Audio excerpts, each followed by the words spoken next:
el día de hoy vamos a hablar acerca de la potestad normativa de los gobiernos locales. Pero eso no significa, como ya les he venido diciendo, de que hay puntos inevitables. Cuando hablamos de derecho municipal, pues todo está conexo. Entonces, a veces se puede repetir algunas cosas, como vamos a ver ahora con respecto a cuáles son las atribuciones, tanto del consejo como del alcalde o la alcaldesa.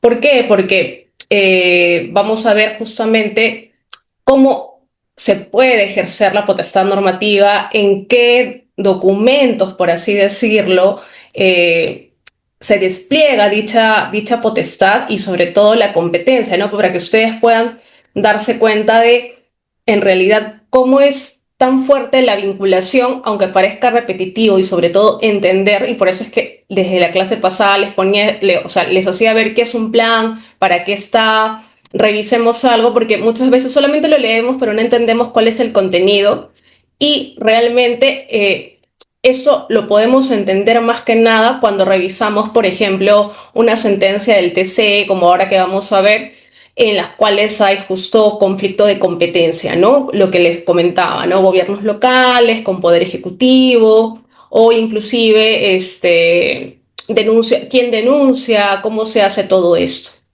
Entonces, para ello, el día de hoy, más o menos el esquema básico que tenemos habla de ordenanzas municipales, acuerdos de consejo, decretos de alcaldía, resoluciones de alcaldía y publicidad de las normas municipales. Sin embargo, yo he decidido hacer un preludio porque considero que es importante que veamos de manera general el ordenamiento jurídico municipal antes de pasar a revisar cada uno de estos aspectos.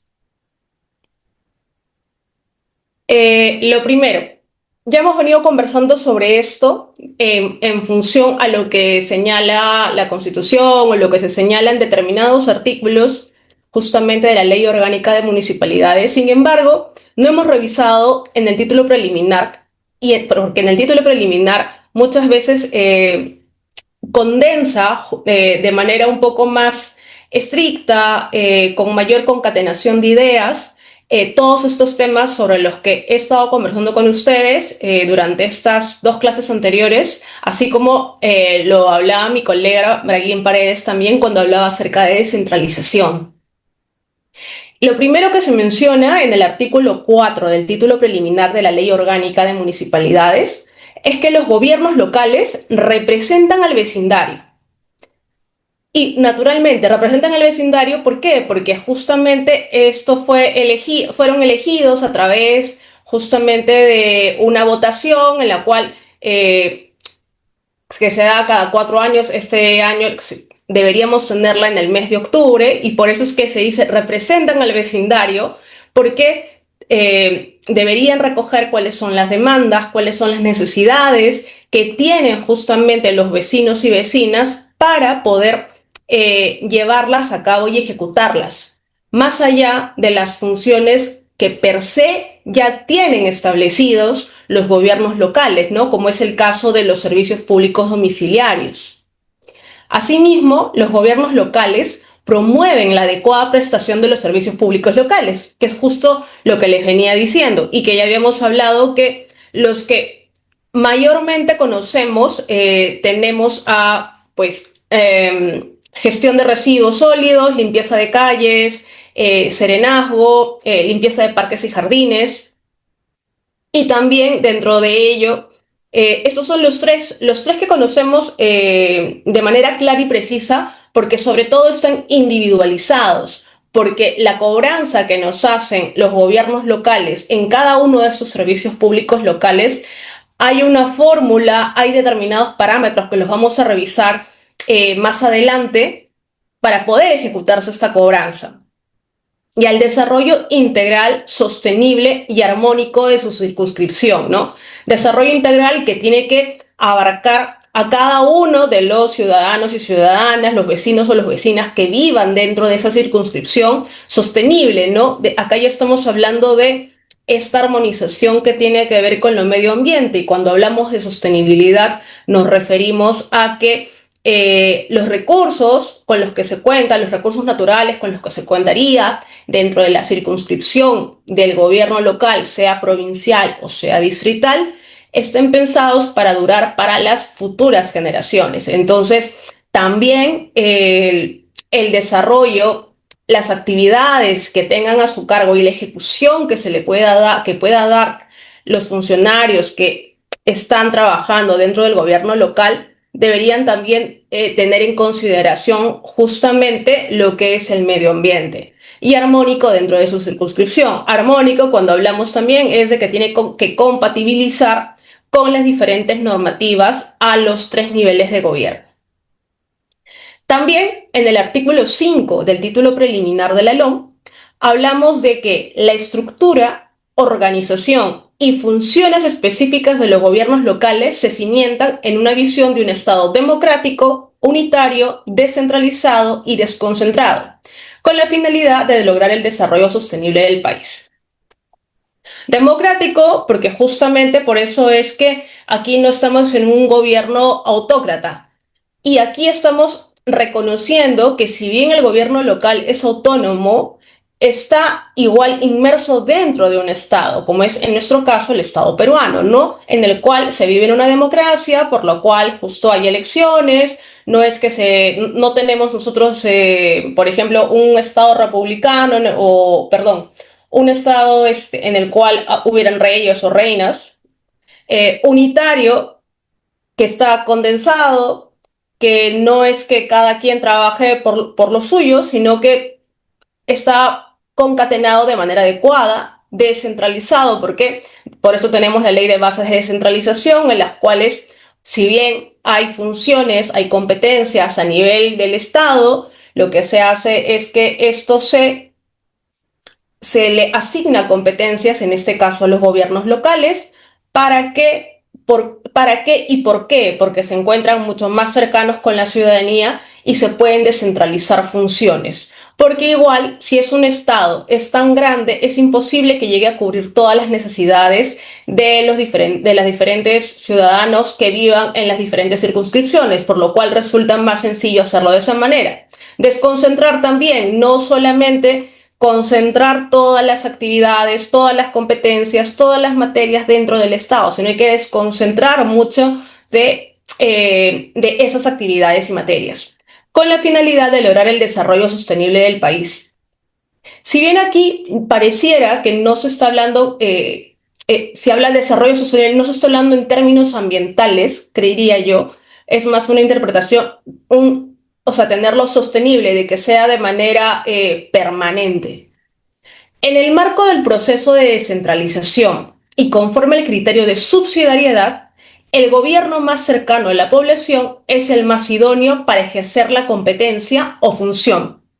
Y justo esto era lo que les hablaba con respecto a la descentralización, ¿no? Por eso están muy aunados, van muy de la mano, están muy conectados las instituciones de descentralización y subsidiariedad, ¿no? Y hablábamos, yo estoy segura de que mi colega Brailín ha hablado acerca de subsidiariedad horizontal y vertical, en el cual el gobierno más cercano a la población es el más idóneo para ejercer la competencia o la función. Por consiguiente, el gobierno nacional no debe asumir competencias que pueden ser cumplidas más eficientemente por los gobiernos regionales. Y estos, a su vez, no deben hacer aquello que puede ser ejecutado por los gobiernos locales. Y aquí, de alguna manera, también se respalda el hecho de que respetar, ¿no? El respeto que se debe tener a las funciones que les han sido encargadas a través de la normativa, y justamente también aquí se respalda el hecho de que en un conflicto de competencias hay que ver justamente quién tiene la responsabilidad sobre determinada actividad. En el artículo 7 del título preliminar de la LOM, ya venimos a hablar de que el gobierno, en sus distintos niveles, se ejerce dentro de su jurisdicción, evitando la duplicidad y la superposición de funciones, con criterio de concurrencia y preeminencia del interés público. Las relaciones entre los tres niveles de gobierno deben ser de cooperación y coordinación sobre la base del principio de subsidiariedad. Aquí lo que se está reconociendo es, de igual manera como hablábamos en el artículo 5, es de que en función al principio de subsidiariedad, quien se va a encargar de determinada materia, competencia, es el que esté más cercano. Pero esto no significa de que porque hay una competencia exclusiva, no quiere decir que no pueda cooperarse, no pueda haber una coordinación con otros niveles de gobierno. Porque si se va a facilitar el trabajo, bienvenido sea. Lo que en realidad se tiene que buscar en la gestión pública es la eficiencia. En ese sentido, pueden haber acuerdos interinstitucionales o pueden utilizarse otras formas para poder brindar un mejor servicio al público. Y no estoy hablando de servicio público, servicio al público, que vendría a ser en este caso la ciudadanía. Las relaciones, y aquí hablamos en el 123 de la LOM, las relaciones que mantienen las municipalidades con el gobierno nacional, los gobiernos regionales y los poderes del Estado tienen por finalidad garantizar el ejercicio del derecho de iniciativa legislativa, la coordinación de las acciones de competencia de cada uno, así como el derecho de propuesta o petición de mutuo o petición de normas reglamentarias de alcance nacional. Estas relaciones implican respeto mutuo y atención a las solicitudes que se formulen recíprocamente. ¿Eso qué quiere decir? Que indiferentemente de que hablemos de determinado nivel de gobierno, siempre se va a garantizar la iniciativa legislativa por parte de cada uno de ellos, ¿no? En el caso de los gobiernos locales, tal y como estábamos viendo al inicio, también tienen iniciativa legislativa que se puede ver a través de las ordenanzas municipales, los decretos de alcaldía, entre otros. Y lo mismo va a suceder con los gobiernos regionales y lo mismo sucede con lo que es el Poder Ejecutivo, ¿no? Cuando hablamos ya de lo que conocemos todos, ¿no? Decreto supremo, decreto de urgencia, en el Congreso, ¿no? Ya que estamos hablando una ley orgánica, entre otros. Asimismo, también se tiene que mantener el vínculo entre ellos, como ya hablábamos, acerca de la coordinación en las acciones de la competencia, ¿no? Respetar lo que le corresponde a cada uno según la normativa en la que se señale cuáles son las competencias y las materias que tienen a su cargo, sin vetar la coordinación que pueda haber entre ellos, ¿no? Y justo por eso se resalta, ¿no? Que implica el respeto mutuo y la atención a las solicitudes en caso se requiera el apoyo para poder justamente ejercer sus funciones a cabalidad. La Policía Nacional tiene la obligación de prestar el apoyo que requiera la autoridad municipal para hacer cumplir sus disposiciones conforme a la ley. Y eso también ya habíamos conversado sobre ello la sesión pasada, si no mal recuerdo, ¿no? En el caso que se requiera para brindar alguna actividad, sea la más conocida, ¿no? En el caso del serenazgo, como les decía, el serenazgo en sí no tiene todas las potestades ni tiene todas las facultades como sí lo puede tener la Policía Nacional para impedir un arresto, para una gresca, para un robo. Entonces, en teoría, debería haber un trabajo conjunto y coordinado entre la policía y el serenazgo. Esto, y por eso, y recalco, ¿no? En teoría, porque la normativa lo avala como tal. Otra cosa es de cómo se llega a ejecutar en la realidad.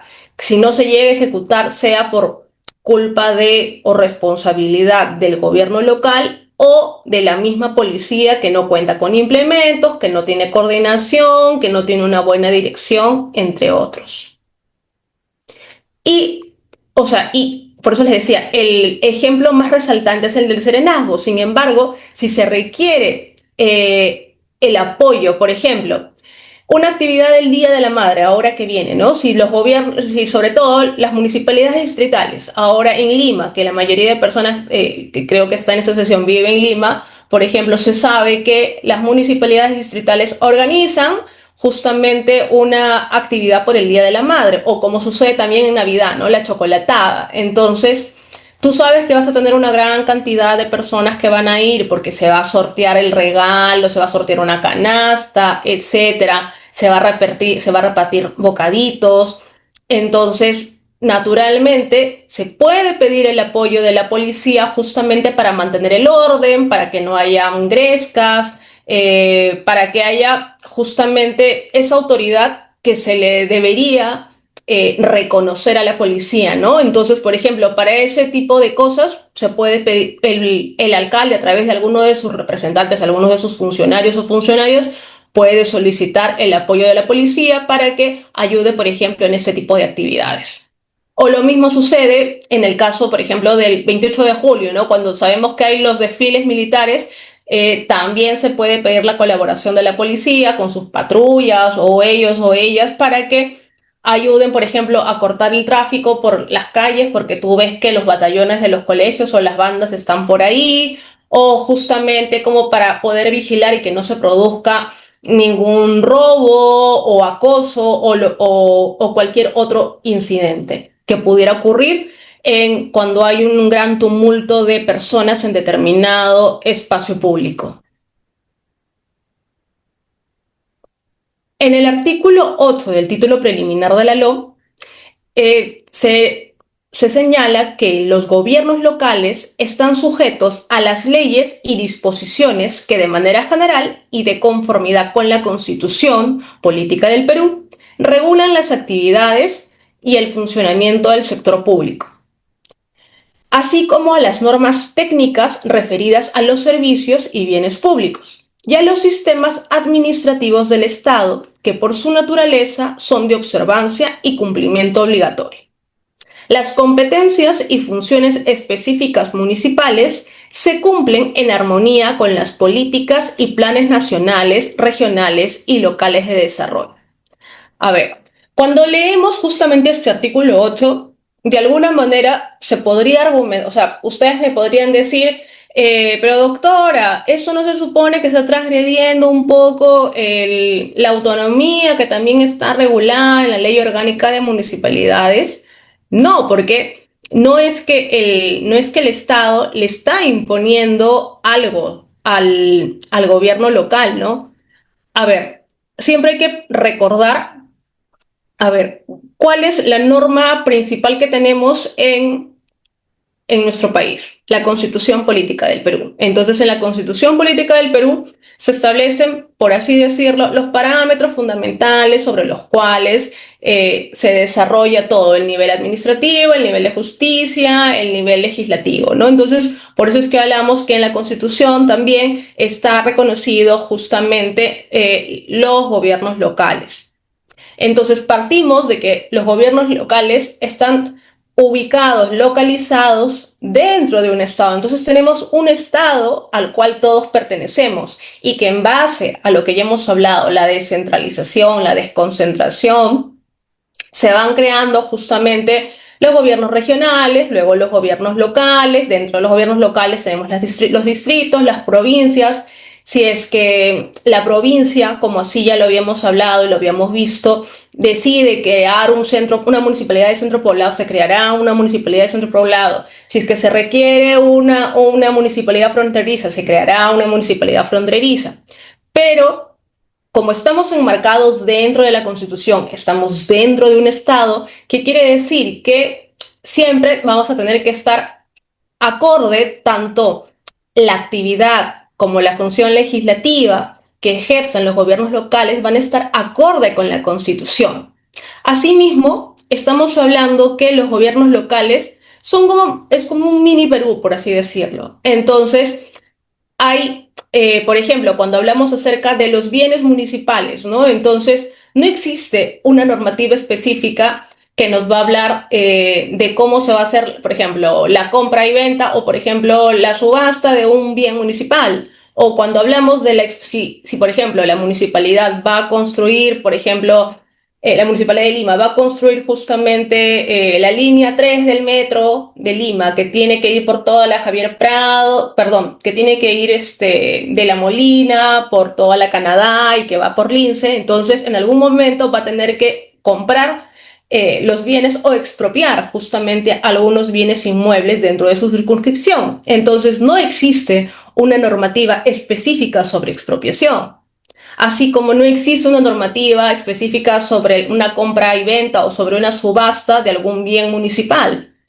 Pero sí existe a nivel nacional justamente una normativa de expropiación, está el Código Civil que regula la compra y venta. Entonces, naturalmente, el gobierno local va a emplear esta normativa para poder realizar sus actividades, ¿no? Entonces, hay un respeto hacia lo que ya está instituido por el Estado, ¿no? Asimismo, ¿no? También hablábamos de que existen las políticas, los planes nacionales, y en función, por ejemplo, de esos planes nacionales, es que comentábamos de cuáles eran las competencias de los gobiernos locales, ¿no? Que van a hacer el plan de desarrollo concertado, pero tiene que ir en función a cuál es el plan nacional, ¿no? Si el plan nacional dice, mira esto, entonces, ya, en concordancia a esto y puedo sumar ello, pero no es que puede contradecirlo de alguna manera.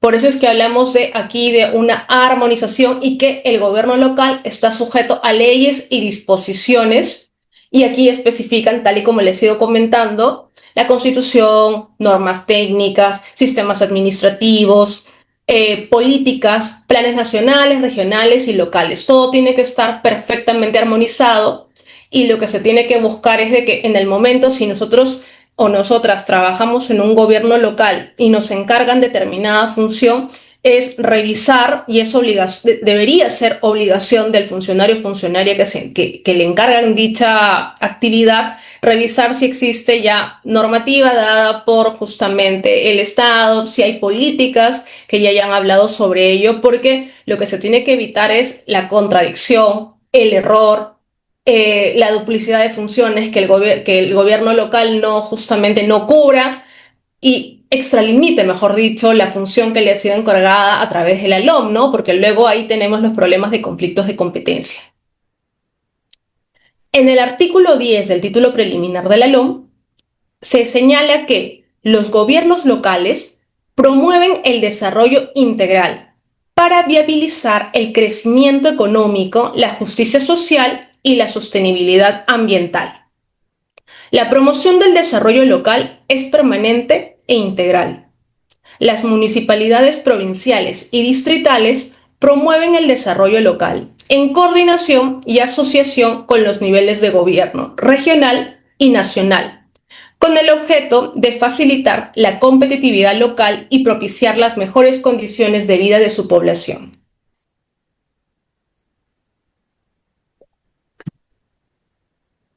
Aquí lo que nos llama la atención, y justamente yo creo que lo que más se repite, es hablar de desarrollo, ¿no?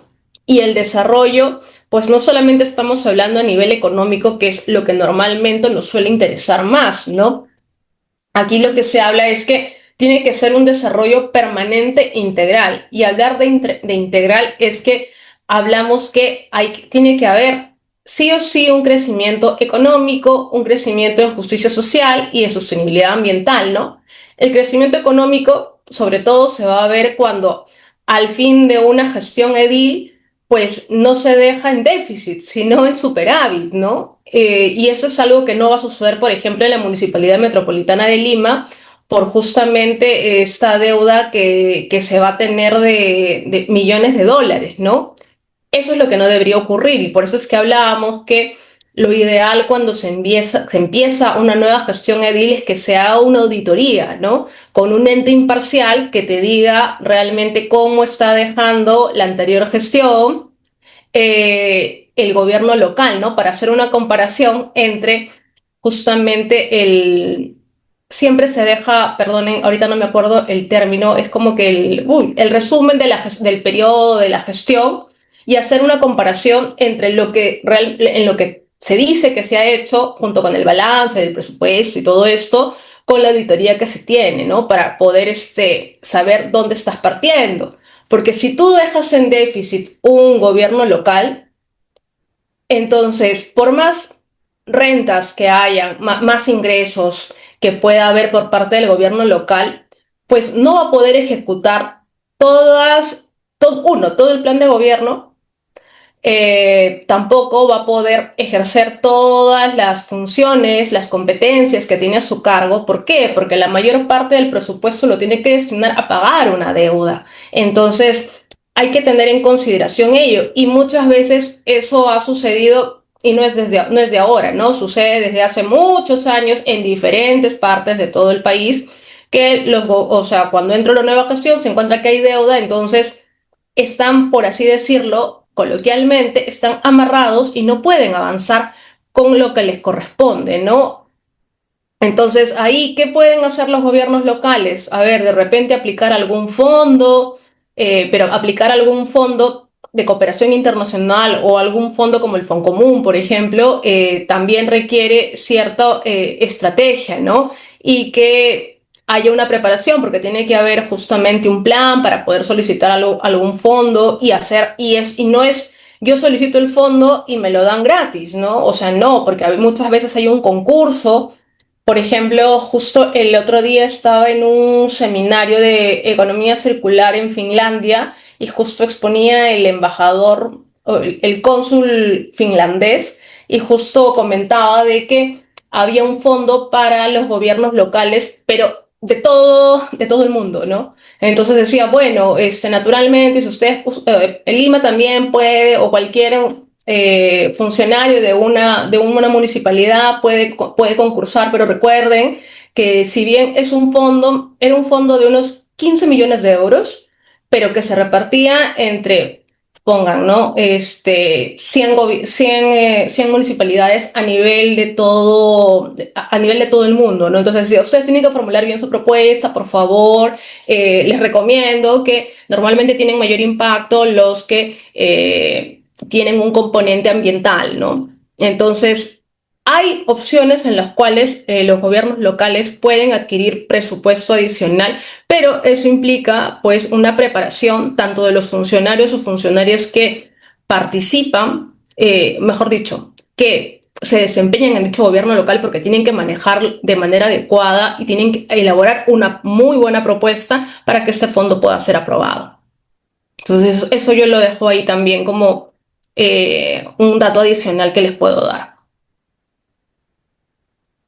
Ahora, aquí viene un poco la parte repetitiva y es importante, como ya les mencionaba, hablar nuevamente de competencia de los gobiernos locales, porque justamente es en función a la competencia que ustedes puedan manejar qué puede y qué no puede hacer el gobierno local y a quién le corresponde hacer qué, es que se puede distinguir la potestad normativa de los gobiernos locales, sobre todo para ubicar eh, qué se puede poner en un decreto de alcaldía, qué se puede poner en una ordenanza, qué le corresponde en función a las competencias y a quién le corresponde. Entonces, en el 195 tenemos que los gobiernos locales promueven el desarrollo y la economía local y la prestación de los servicios públicos de su responsabilidad en armonía con las políticas y planes nacionales y regionales de desarrollo. Es así que los gobiernos locales son competentes para aprobar su organización interna y su presupuesto, aprobar el plan de desarrollo local concertado con la sociedad civil, administrar sus bienes y rentas, crear, modificar y suprimir contribuciones, tasas, arbitrios, licencias y derechos municipales y leyes, organizar, reglamentar y administrar los servicios públicos locales de su responsabilidad, planificar el desarrollo urbano y rural de sus circunscripciones, incluyendo la zonificación, urbanismo y el acondicionamiento territorial, fomentar la competitividad, las inversiones y el financiamiento para la ejecución de proyectos y obras de infraestructura local, desarrollar y regular actividades y o servicios en materia de educación, salud, vivienda, saneamiento, medio ambiente, sustentabilidad de los recursos naturales, transporte colectivo, circulación y tránsito, turismo, conservación de monumentos arqueológicos e históricos, cultura, recreación y deporte conforme a ley. Presentar iniciativas legislativas en materias y asuntos de su competencia ejercer las demás atribuciones inherentes a su función conforme a ley. Y si se dan cuenta, esto condensa de manera muy sumaria cuáles son las competencias de los gobiernos locales sin distinguir entre provincial y distrital. Asimismo, el artículo 197, y ahí se dan cuenta la articulación entre Ley Orgánica de Municipalidades y Constitución, es que señala que las municipalidades promueven, apoyan y reglamentan la participación vecinal en el desarrollo local. Asimismo, brindan servicios de seguridad ciudadana con la cooperación de la Policía Nacional del Perú, conforme a ley. En el 73 de la LOM ya se vienen a establecer esto que habíamos conversado también, cuáles son las materias de competencia municipal, provincial o distrital. Tampoco se hace el deslinde entre qué le corresponde a cada una de ellas. En organización del espacio físico y uso del suelo se tienen la zonificación, el catastro urbano y rural, la habilitación urbana, el saneamiento físico-legal de las posesiones informales, el acondicionamiento territorial y la renovación urbana. Y hasta aquí, más que nada, todo esto se emplea para antes de ir a registros públicos, como ya habíamos dicho. Infraestructura urbana o rural básica, vialidad, patrimonio histórico, cultural y paisajístico. En servicios públicos locales, saneamiento ambiental, salubridad y salud, tránsito, circulación y transporte público. Educación, cultura, deporte y recreación, programas sociales, defensa y promoción de derechos ciudadanos, seguridad ciudadana, abastecimiento y comercialización de productos y servicios, registros civiles, en mérito a convenio suscrito con el Registro Nacional de Identificación y Estado Civil, promoción del desarrollo económico local para la generación del empleo, establecimiento, conservación y administración de parques zonales, parques zoológicos, jardines botánicos, bosques naturales, directamente o a través de concesiones, y otros servicios públicos no reservados a entidades de carácter regional o nacional. Nuevamente, dentro de estos servicios públicos locales tenemos los que son individualizados y los que nos cobran a través de justamente esta boleta que nos llega normalmente en físico, que ustedes lo pueden ver de forma virtual con su contraseña y su código, que ya vemos hablado: gestión de residuos, limpieza de calles, serenazgo y parques y jardines. Sin embargo, también existen otros servicios públicos locales que no están individualizados, pero que también son de competencia de los gobiernos locales y normalmente pueden ser, por ejemplo, el cementerio El Ángel es de competencia municipal. Luego, por ejemplo, también tenemos el tema de, espérense, por aquí lo había visto, ¿no? Por ejemplo, administrar los parques zonales, el Parque Huiracocha, que es de responsabilidad de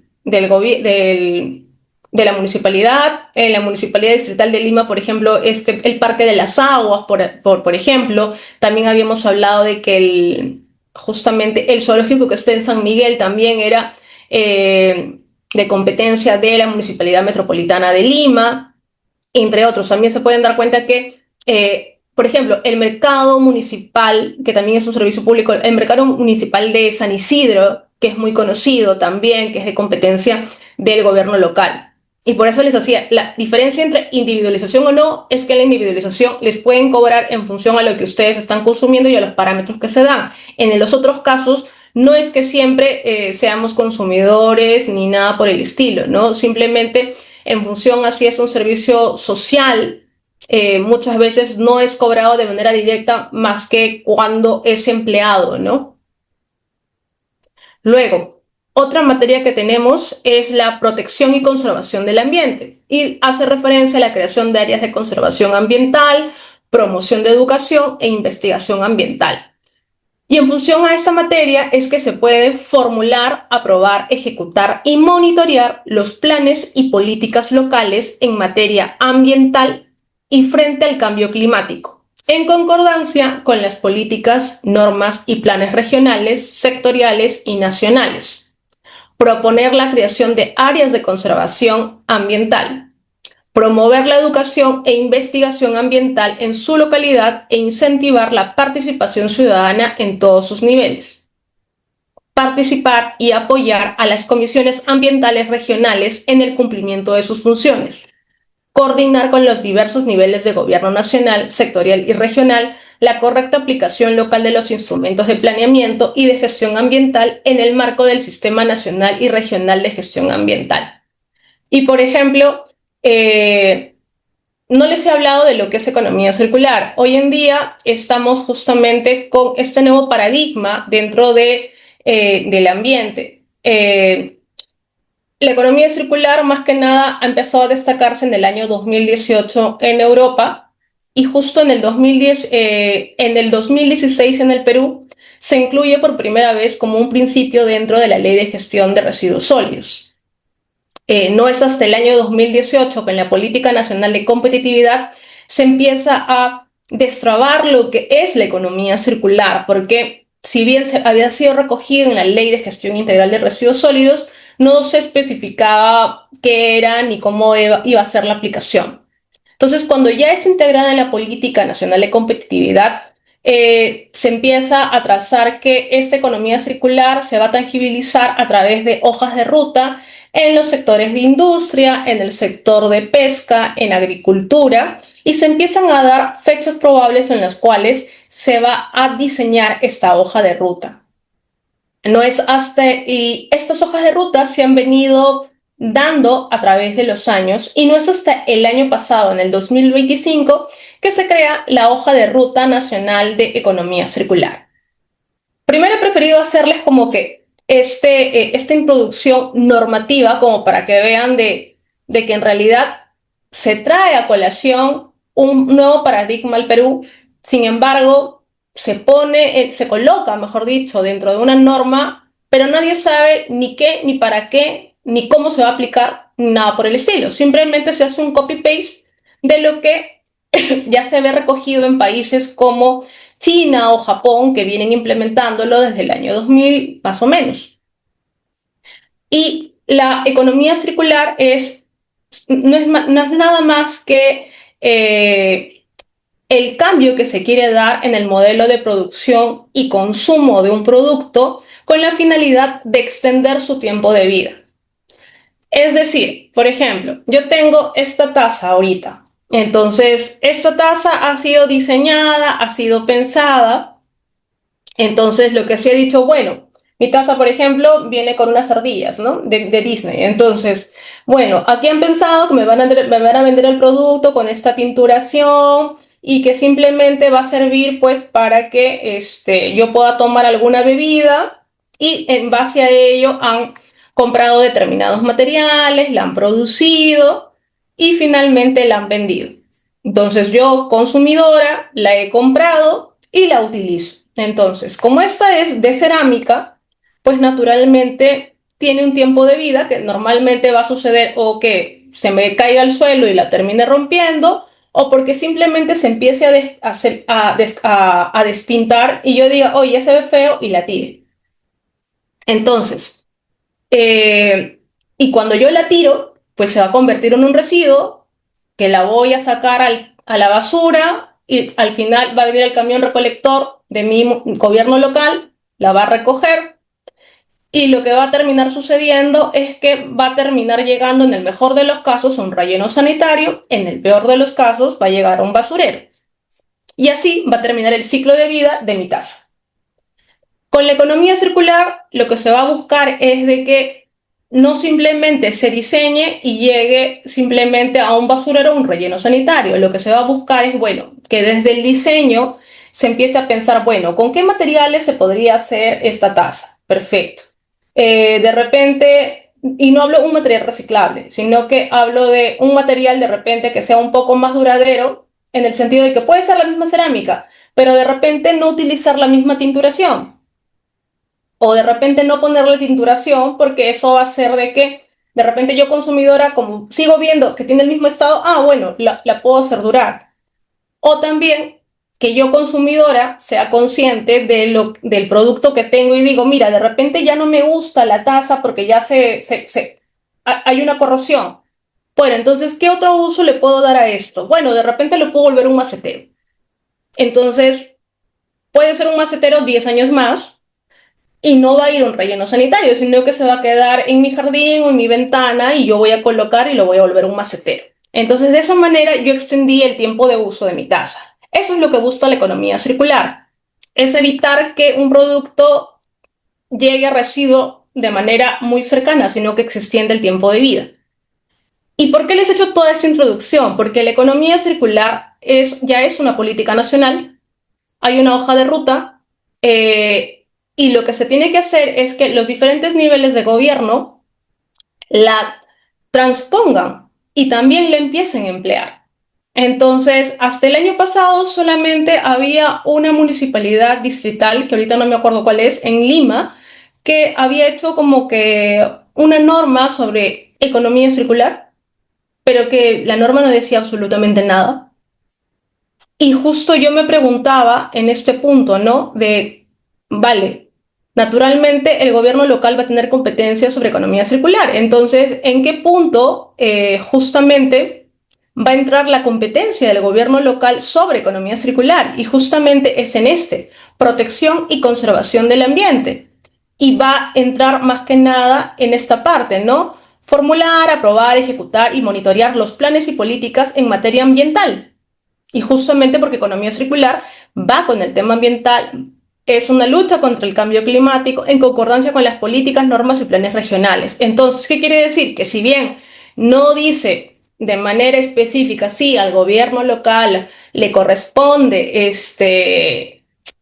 tangibilizar la economía circular, no lo dice tal cual, pero dentro de esta competencia se encuentra la economía circular. Entonces, eso es lo que mayormente ustedes van a encontrar si son parte de un gobierno local, van a tener que hacer ese ejercicio, justamente identificar en cuál de las competencias entra determinado tema que se está discutiendo, sea ambiental, sea parte de cultura, sea un tema educativo, que como se dan cuenta también el gobierno local tiene ciertas competencias en educación, pero no es total, ¿no? Como sí lo puede tener el Poder Ejecutivo, ¿no? Entonces ustedes tienen que estar en la capacidad de poder reconocer cuál es la competencia que tiene y dónde puede ir justamente, porque se tiene que buscar esta articulación, ¿no? Lo mismo va a suceder en la Constitución. En la Constitución tampoco voy a encontrar el tema de economía circular, sin embargo, sí hay un principio de un derecho al ambiente, vivir en un ambiente sano y equilibrado, y de ahí es donde se desprende la economía circular. Entonces, ese es el ejercicio que nos corresponde como servidores o funcionarios públicos, consultores o consultoras, o si trabajas también en el sector privado también, es identificar cómo se tangibiliza justamente y en qué parte está la competencia correspondiente. Bueno, otra materia que tenemos es en materia de desarrollo y economía local. En lo referido a dotación de infraestructura, fomento de inversiones, fomento de turismo local sostenible. Aquí tenemos el planeamiento y dotación de infraestructura para el desarrollo local. Fomento de las inversiones privadas en proyectos de interés local. Promoción de la generación de empleo y el desarrollo de la micro y pequeña empresa urbana o rural. Fomento de la artesanía, fomento del turismo local sostenible, fomento de programas de desarrollo rural, formular, aprobar, declarar la viabilidad y ejecutar proyectos de inversión en materia de acuicultura que estén alineados con la Política Nacional de Acuicultura y en materia de desembarcaderos, pesqueros internacionales artesanales en el marco del Sistema Nacional de Programación Multianual y Gestión de Inversiones. En materia de participación vecinal, promover la participación vecinal en el desarrollo local, que lo que compete, organizar registros de organizaciones sociales y vecinales. Esto quiere decir promover, apoyar y reglamentar la participación vecinal en el desarrollo local. Establecer instrumentos y procedimientos de fiscalización. Organizar los registros de organizaciones sociales y vecinales de su jurisdicción. En materia de servicios sociales locales, programas de lucha contra la pobreza y desarrollo social, vaso de leche. Le va a corresponder administrar, organizar y ejecutar los programas locales de lucha contra la pobreza y desarrollo social. Administrar, organizar y ejecutar los programas locales de asistencia, protección y apoyo a la población en riesgo y otros que coadyuven al desarrollo y bienestar de la población. Establecer canales de concertación entre los vecinos y los programas sociales. Difundir y promover los derechos del niño, del adolescente, de la mujer y del adulto mayor, propiciando espacios para su participación a nivel de instancias municipales. Y en prevención, rehabilitación y lucha contra el consumo de drogas, promover programas de prevención y rehabilitación y convenios de cooperación internacional para la implementación de dichos programas, lo que conlleva promover programas de prevención y rehabilitación en los casos de consumos de drogas y alcoholismo y crear programas de erradicación en coordinación con el gobierno local. Promover convenios de cooperación internacional para la implementación de programas de erradicación de consumo ilegal de drogas. A iniciativa de la municipalidad se podrán organizar comités multisectoriales de prevención del consumo con la participación de vecinos, con la finalidad de diseñar, monitorear, supervisar, coordinar y ejecutar programas o proyectos de prevención del consumo de drogas y de conductas de riesgo en el ámbito local, pudiendo contar para ello con la asistencia de la Comisión Nacional para el Desarrollo y Vida sin Drogas de Vida. Como se han podido dar cuenta, hemos hecho una revisión general acerca de cuáles son las competencias, mejor dicho, las materias, y dentro de las materias algunas de las competencias que tienen los gobiernos locales. Y como muestra de ello, justo les quería revisar con ustedes justamente esta sentencia del Tribunal Constitucional, y que es un conflicto de competencias entre el Poder Ejecutivo y los gobiernos locales. Específicamente tenemos el Ministerio de Vivienda y tenemos aquí la Municipalidad Metropolitana de Lima, la Municipalidad de Barranco y, si no me equivoco, está también la de... Acá está. Barranco y la de Lima, perdón. Son esas tres. Es más que nada los gobiernos locales contra el Ministerio de Vivienda, porque el Ministerio de Vivienda da una normativa en lo que son las viviendas de interés social. Sin embargo, como ya hemos podido revisar, se dan cuenta que hay un montón de parte de competencias en lo que es zonificación, en lo que es en todo lo que es en la parte urbana por parte de los gobiernos locales, ¿no? Y justamente el Ministerio de Vivienda emite una norma en la cual se mete, por así decirlo, con la cantidad de límites máximos permisibles que se puede tener de altura cuando eso le corresponde a la municipalidad, a las municipalidades, ¿no? Y todo esto lo hace en pro de la vivienda de interés social. Entonces aquí lo que se quiere ver es, al final, ¿quién tiene competencia para la zonificación? ¿Quién tiene competencia para estos límites? Y si el tener que desarrollar un tema tan potente como la vivienda de interés social, que es una política pública que en sí se debería trabajar de manera coordinada entre los tres niveles de gobierno, es suficiente razón para darle la competencia absoluta al Poder Ejecutivo sobre los gobiernos locales. Entonces, eso es a grandes rasgos el problema o mejor dicho, el kit del asunto en esta sentencia del Tribunal Constitucional. Entonces, lo que yo quiero es justo revisar con ustedes, al final, cuáles fueron los argumentos con los cuales se solucionó esta controversia, ¿no? Entonces, aquí, justo, si vamos a la parte de las competencias y hablamos de las competencias exclusivas, aquí de frente el tribunal en el análisis dice lo siguiente, ¿no? De acuerdo con el artículo 195.6 de la Constitución, los gobiernos locales son competentes para planificar el desarrollo urbano, incluyendo la zonificación, urbanismo y el acondicionamiento territorial. Ojo, quiere decir que la Carta Magna, la norma máxima, ya reconoce el gobierno local. Cabe destacar que el artículo 198 de la Constitución asigna un régimen especial a la Municipalidad Metropolitana de Lima, y eso es lo que les decía, ¿no? Cuando ustedes revisan la Ley Orgánica de Municipalidades, en la parte final hay un régimen justamente específico para la metropolitana.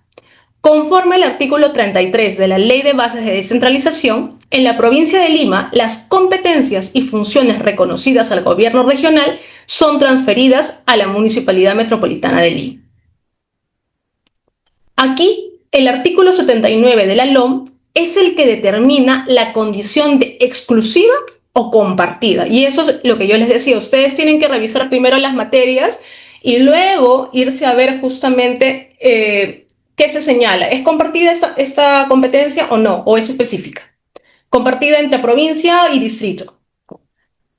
Asimismo, este 79 señala que es competencia exclusiva de las municipalidades provinciales aprobar el plan de acondicionamiento territorial de nivel provincial, que identifique las áreas urbanas y de expansión urbana, aprobar el plan de desarrollo urbano, el esquema de zonificación de áreas urbanas y demás planes específicos de acuerdo con el plan de acondicionamiento territorial, entre otros. También el 79 señala que las municipalidades distritales tienen como función específica aprobar el plan urbano o rural distrital, según corresponda con sujeción al plan y a las normas municipales provinciales sobre la materia. En consecuencia, este tribunal advierte que el marco normativo pertinente asigna de manera inequívoca a los gobiernos locales, concretamente a las municipalidades provinciales, la competencia exclusiva referida a la regulación de la zonificación. O sea, la zonificación es de la municipalidad provincial. Queda claro. Ahora, la norma que está en discusión aquí es justamente el Reglamento Especial de Habilitación Urbana y Edificación, que fue dado justamente por el Poder Ejecutivo, ¿no? Y en esta norma, lo que se discute es el numeral B y el numeral C. Este numeral B, ¿qué dice?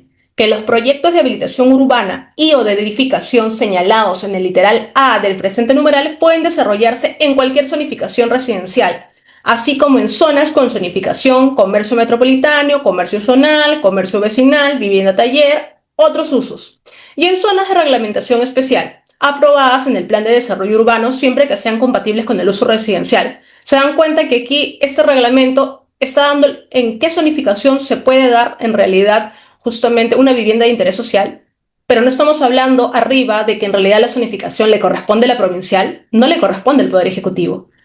Primer punto. Y en el C, ¿qué se dice? Que en el caso de áreas calificadas como otros usos, aplica solo para programas de vivienda sobre predios estatales que se ejecuten bajo concurso público y se considera como referencia la zonificación residencial de mayor densidad que se encuentra contigua o frente a ella, sin perjuicio que el gobierno local correspondiente apruebe el cambio de zonificación respectivo. Entonces, respecto a esto, ¿qué dice el tribunal? Que de acuerdo con el literal B, las viviendas de interés social podrán desarrollarse en cualquier zonificación residencial, así como en cualquier otro tipo de zonificación compatible con el uso residencial, como las zonas comerciales y las de otros usos. Es decir, el Ministerio de Vivienda se ha atribuido la competencia para determinar en qué tipos de zonificación pueden desarrollarse las viviendas de interés social, sin consideración de la regulación municipal sobre la materia, y ha establecido expresamente que podrá realizar proyectos de vivienda de interés social en zonas clasificadas por los gobiernos locales como de otros usos, tomando como referencia la zonificación residencial adyacente. Este tipo de regulación afecta la competencia de los gobiernos locales, pues las normas mencionadas regulan específicamente el tipo de zonificación en que se pueden desarrollar las viviendas de interés social, sin consideración de las competencias municipales sobre la materia ni los planes de desarrollo urbano desarrollados por los gobiernos locales. En tal sentido, y esta es la conclusión, ¿no? Tanto el literal B como el primer párrafo del literal C del artículo 2.2 del Reglamento Especial de Habilitación Urbana y Edificación han sido emitidos en contravención de las competencias exclusivas de los gobiernos locales, toda vez que estas normas tienen por objeto establecer de manera unilateral en qué tipo de zonas pueden desarrollarse las viviendas de interés social. Vale, y aquí dice, corresponde a los gobiernos locales, esta es la otra parte, ¿no? Corresponde a los gobiernos locales, conforme a las pautas de coordinación entre provinciales y distritales establecidas en la LOM, determinar si los proyectos de viviendas de interés social son compatibles o no con la clasificación municipal de zonas residenciales u otros usos, pues es competencia de tales entidades realizar la zonificación y el planeamiento urbano. El Ministerio no tiene competencia para imponer a un gobierno local el deber de variar la zonificación o para ignorar la que se hubiera realizado. En consecuencia, este tribunal estima que el literal B y el primer párrafo del literal C del artículo 2.2 del reglamento vulneran y han sido emitidos en directa contradicción con la competencia exclusiva de los gobiernos locales. Esto no significa que los gobiernos locales pueden inconstitucionalmente obstaculizar el desarrollo de proyectos de vivienda de interés social por parte del Poder Ejecutivo, pues ya se ha enfatizado la importancia que tienen este tipo de proyectos porque permiten cumplimentar y concretizar el derecho fundamental de acceso a una vivienda digna. Ello quiere decir que una vez que en ejercicio de esta exclusiva competencia quede determinada técnica y debidamente la zonificación, siguiéndose los procedimientos administrativos correspondientes, podrán desarrollarse los proyectos de vivienda de interés social respetando los parámetros técnicos razonablemente establecidos.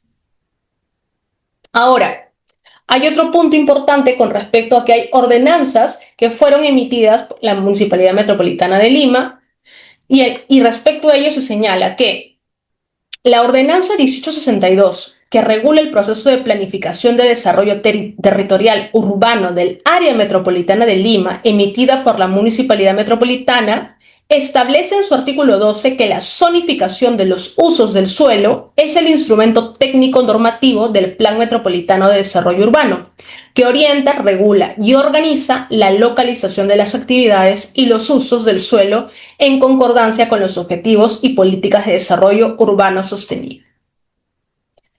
Entonces, la competencia municipal en materia de zonificación supone la potestad de establecer el límite al número de pisos que puedan construirse en determinadas zonas, ya sea por cuestiones de densidad, uso de suelos o de urbanismo.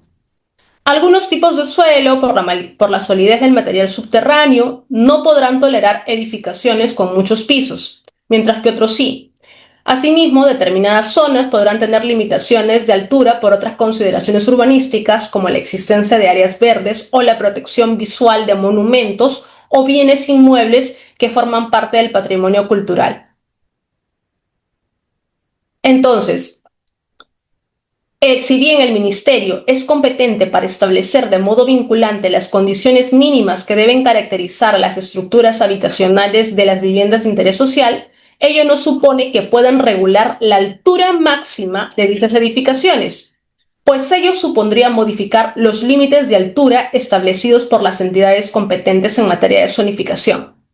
Este artículo 10.4 del Reglamento de Habilitación Urbana y Edificación, al establecer la altura máxima de las referidas edificaciones, pretende modificar también los planos de altura municipal en cada una de las zonas residenciales para el caso de las viviendas de interés social, y con ello incide sobre una materia cuya regulación es de competencia exclusiva de los gobiernos locales. Por lo tanto, cuando el Ministerio ejerce su competencia para emitir lineamientos técnicos en materia de vivienda de interés social, estableciendo la altura máxima de las zonificaciones, invade una competencia de los gobiernos locales en materia de zonificación. Entonces, como se han podido dar cuenta, hasta este punto lo que se ha hecho es revisar la Constitución de manera articulada con la Ley Orgánica de Municipalidades y la Ley de Bases de Descentralización para poder desglosar en qué parte se encuentra la materia correspondiente de urbanismo para luego bajar a ver cuál es la competencia. Y justamente es que es desde ahí que se parte que hablamos del tema de zonificación, que es competencia de la municipalidad provincial. Y en base a ello es que se empieza a contraponer justamente esta atribución dada a la municipalidad provincial con lo que se señala en el texto del Reglamento Nacional de Edificaciones, porque está en pros de una vivienda de interés social, ¿no? Y desde ahí parte el análisis que se da a este conflicto de competencias. Y al final, ¿cuáles vienen a ser las conclusiones a las que llega el tribunal? Este tribunal reafirma que la zonificación es una competencia municipal exclusiva y por ende también lo es el establecer en qué zonas se pueden desarrollar las viviendas de interés social, así como la altura máxima de las edificaciones. Y porque esta altura máxima forma parte de las competencias de zonificación que le son atribuibles a una provincial. Entonces, el literal B el primer párrafo del literal C del artículo 2.2 y el artículo 10.4 del Reglamento Especial de Habilitación Urbana y Edificación afectan las competencias de los gobiernos locales, por lo que este tribunal considera que corresponde declarar la nulidad de dichas normas. Efectivamente, la emisión de estas constituye un acto viciado de incompetencia y por lo tanto debe seguirse la consecuencia prevista por el nuevo Código Procesal Constitucional. Esta decisión implica que los proyectos relativos a las viviendas de interés social podrán realizarse siempre que cumplan con la normativa municipal en materia de zonificación y altura. Entonces, esto va a tener que, si bien se pueden dar las viviendas de interés social, porque ya se ha dicho que es un derecho fundamental, que no puede ser negado, tiene que ir acorde con lo que ya está previsto por las autoridades ediles, ¿no? Entonces aquí habría que revisar justamente la zonificación que da, si esta zonificación, a ver, que se pide o se pueden estar en alguno de estos planes de desarrollo urbano de los que hemos hablado, o también se puede solicitar directamente en la municipalidad distrital correspondiente donde se quiera crear, ¿no? Como en este caso estamos hablando de la Municipalidad Metropolitana de Lima, pues se va justamente al justo este pequeño despacho en la cual le puedes pedir la zonificación de dónde quieres construir y ahí te va a salir cuál es la zonificación justamente de ese lugar y vas a ver si se puede o no se puede construir, cuáles son los parámetros urbanísticos, cuántos pisos máximos se puede construir, etcétera. Estas son las conclusiones a las que se llega de manera conceptual, mientras que ¿cuál viene a ser el fallo? Declara fundada la demanda en el sentido de que la zonificación, el planeamiento urbano y la determinación de la altura máxima de las edificaciones son competencias municipales exclusivas, razón por la cual, una vez que en ejercicio de las mismas quede determinada técnica y debidamente la zonificación y altura máxima, siguiéndose los procedimientos administrativos correspondientes, podrán desarrollarse los proyectos de vivienda de interés social, respetando los parámetros técnicos establecidos. Declara nulos el literal B, el primer párrafo del literal C del artículo 2.2 y el artículo 10.4 del Reglamento Especial de Habilitación Urbana y Edificación, aprobado por Decreto Supremo 010-2018 Vivienda y sus modificatorias, y declara infundada la demanda en todos los demás que contiene. Espero que esto de alguna manera les haya sido más ilustrativo, porque yo sé que a veces revisar cada una de las competencias, las materias, tanto de manera general del gobierno local como las competencias exclusivas y compartidas, puede sonar aburrido, puede sonar reiterativo, porque a veces se repiten de alguna manera, pero yo creo que a veces revisando estos casos prácticos, ¿no? Y que se dan en la realidad, porque ya esto no es un caso ficticio, sino es una sentencia del tribunal, un fallo ya dado del TC, podemos ver que en realidad sí sirve y que sí es de utilidad y sí es importante manejar justamente toda esta parte teórica y conceptual, porque a la hora de la hora, cuando vas a solicitar, por ejemplo, si son funcionarios del gobierno local, en este caso, ¿no? A solicitar de que oye, no me puede, o sea, tú, Poder Ejecutivo, no porque seas un Poder Ejecutivo y yo esté dentro de tu circunscripción, pues no vas a socavar mis competencias que me han sido reconocidas en la normativa. Entonces ahí es eso, ¿no? Y en el caso, pues, de que fueran también parte de un privado, ¿no? Y no se están respetando, por ejemplo, o mejor dicho, el gobierno local está sobrepasando las competencias que les han sido atribuidas en la norma, ustedes también van a ser capaces de poder reclamar justamente los derechos que les son atribuibles a sus representados o representadas.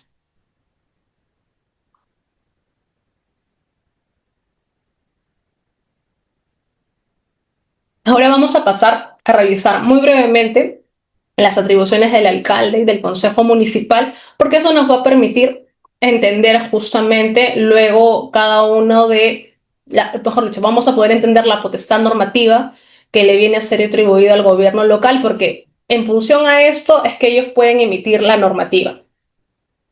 Al alcalde, según el 20 de la Ley Orgánica de Municipalidades, le corresponde defender y cautelar los derechos e intereses de la municipalidad y los vecinos, y esto hemos hablado que es muy general. Convocar, presidir y dar por concluidas las sesiones del Consejo Municipal. Ejecutar bajo responsabilidad los acuerdos del Consejo Municipal. Proponer al Consejo Municipal proyectos de ordenanzas y acuerdos. Promulgar las ordenanzas y disponer su publicación. Dictar decretos y resoluciones de alcaldía. Y allí se van dando cuenta, ahí está la potestad normativa que les es atribuible al alcalde, ¿no? Como máxima autoridad del gobierno local. Dirigir la formulación y someter a aprobación del Consejo el Plan Integral de Desarrollo Sostenible Local y el Programa de Inversiones concertado con la sociedad civil. Dirigir la ejecución de los planes de desarrollo municipal. Someter a aprobación del Consejo la Ley Anual del Presupuesto de la República, el Presupuesto Municipal Participativo. Aprobar el presupuesto municipal en caso de que el Consejo Municipal no lo apruebe dentro del plazo. Someter a aprobación del Consejo Municipal dentro del primer trimestre del ejercicio presupuestal siguiente el balance general y la memoria del ejercicio económico fenecido. Proponer al Consejo Municipal la creación, modificación, supresión o exoneración de contribuciones, tasas, arbitrios, derechos y licencias, y con acuerdo del Consejo solicitar al Poder Legislativo la creación de impuestos. Porque recuerden que los impuestos no es competencia del gobierno local, es solo del Poder Legislativo, por eso es que hablamos de solicitar la aprobación, ¿no?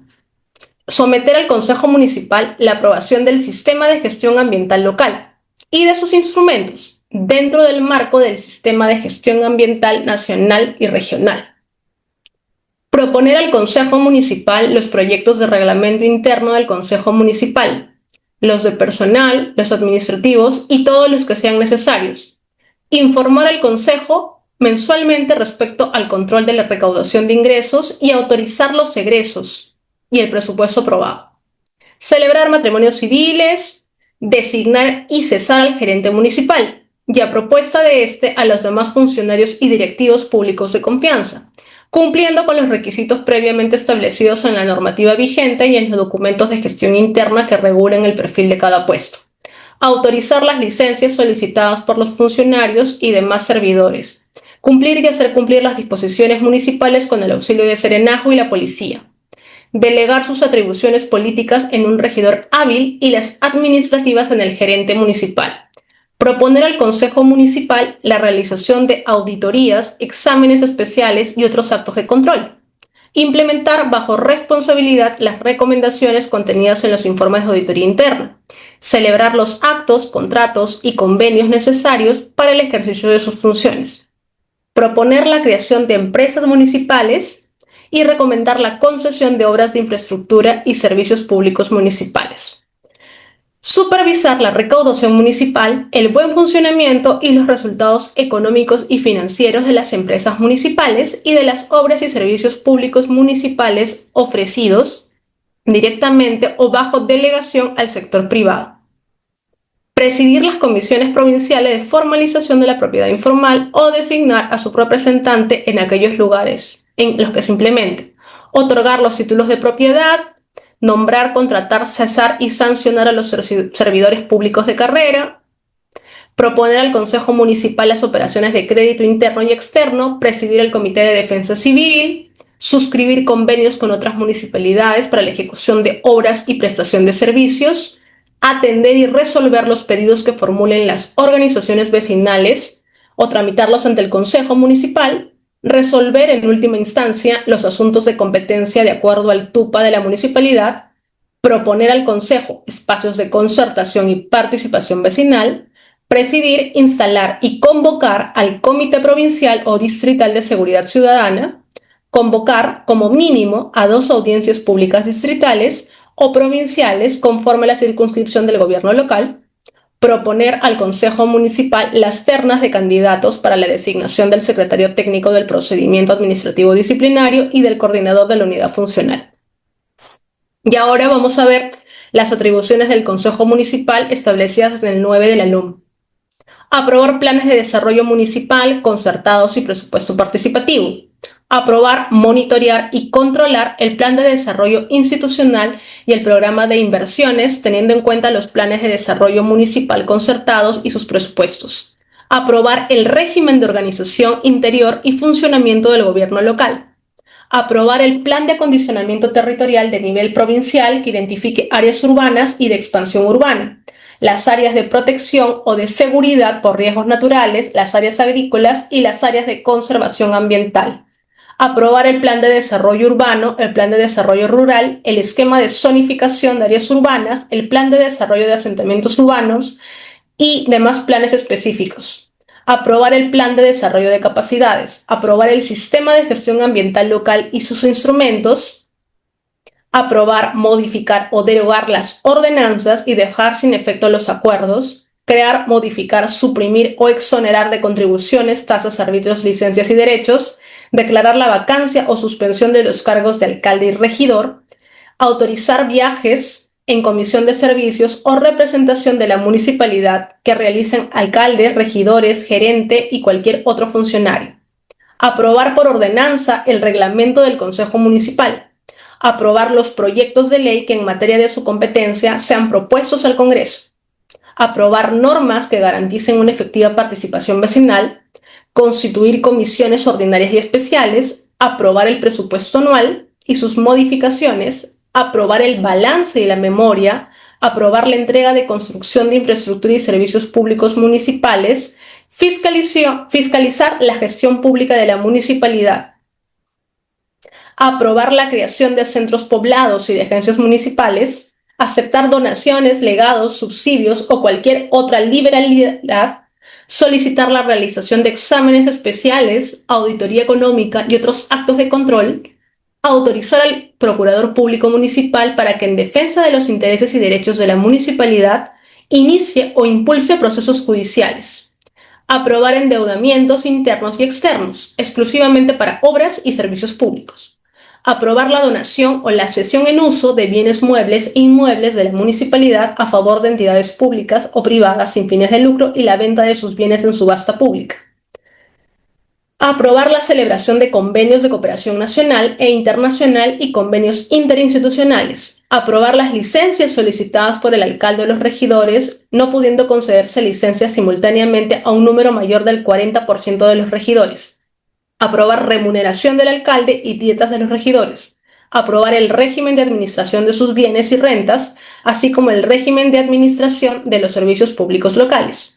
Disponer el cese del gerente municipal.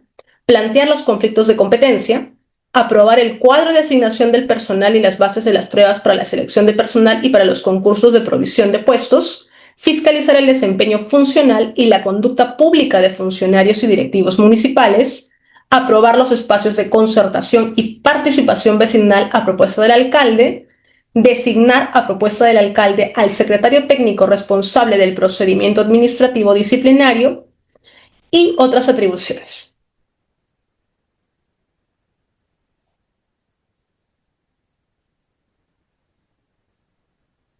Respecto al ordenamiento jurídico municipal, ¿qué tenemos que saber? Que las municipalidades provinciales y distritales son los órganos de gobierno local, lo que ya hemos venido repitiendo. Tienen autonomía política, económica y administrativa en los asuntos de su competencia. Y aquí lo que nos interesa más que nada es la política, porque vamos a hablar acerca de potestad normativa. Y las municipalidades de centros poblados son creados conforme a ley. Los gobiernos locales, justo. En el artículo 2 del título preliminar señala que gozan de autonomía política, económica y administrativa en los asuntos de su competencia. La autonomía que la Constitución establece para las municipalidades radica en la facultad de ejercer actos de gobierno, administrativos y de administración con sujeción al ordenamiento jurídico. Eso quiere decir que ya existe un respaldo, como les comentaba, de la Carta Magna para el ejercicio de las funciones principales de los gobiernos locales. El 123 de la LOM señala que las relaciones que mantienen las municipalidades con el gobierno nacional, los gobiernos regionales y los poderes del Estado tienen por finalidad garantizar el ejercicio del derecho de iniciativa legislativa, la coordinación de las acciones de competencia de cada uno, así como el derecho de propuesta o petición de normas reglamentarias de alcance nacional. Estas relaciones implican respeto mutuo y atención a las solicitudes que se formulen recíprocamente. Y eso también ya lo habíamos conversado. El ordenamiento jurídico está constituido por las normas emitidas por los órganos de gobierno y administración municipal. Quiere decir que el ordenamiento jurídico municipal está constituido por esto y está regido, y lo establece la propia norma municipal, por principios de exclusividad, territorialidad, legalidad y simplificación administrativa, sin perjuicio de la vigencia de otros principios generales del derecho administrativo.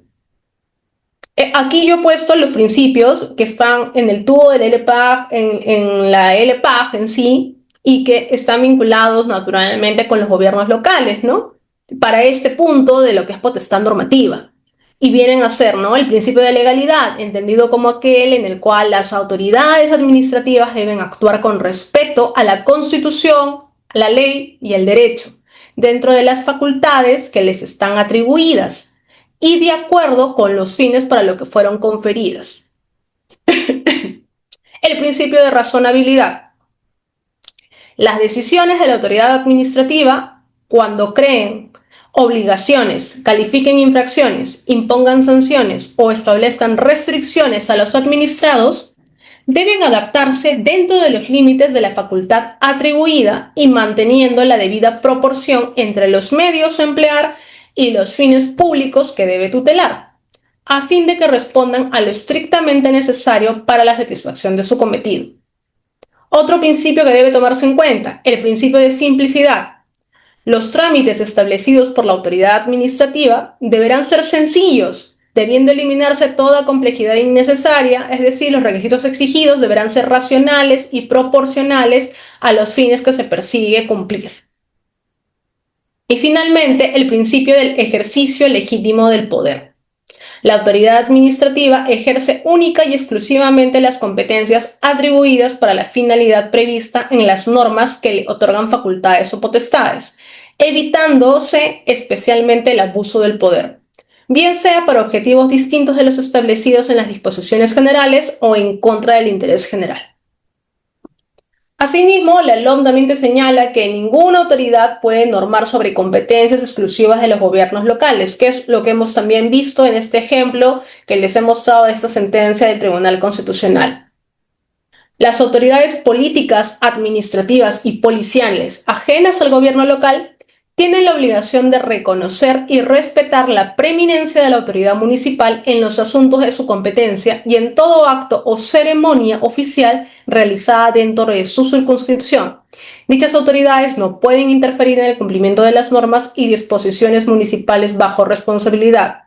¿Esto qué quiere decir? También, si lo vinculamos con el ejemplo del Tribunal Constitucional del fallo, que el Ministerio de Vivienda tenía, mejor dicho, quienes elaboraron el reglamento y querían vincularlo con el tema de viviendas de interés social, tenían que saber cuáles son las competencias de los gobiernos locales y que no podían inmiscuirse y sobrepasar de esas competencias.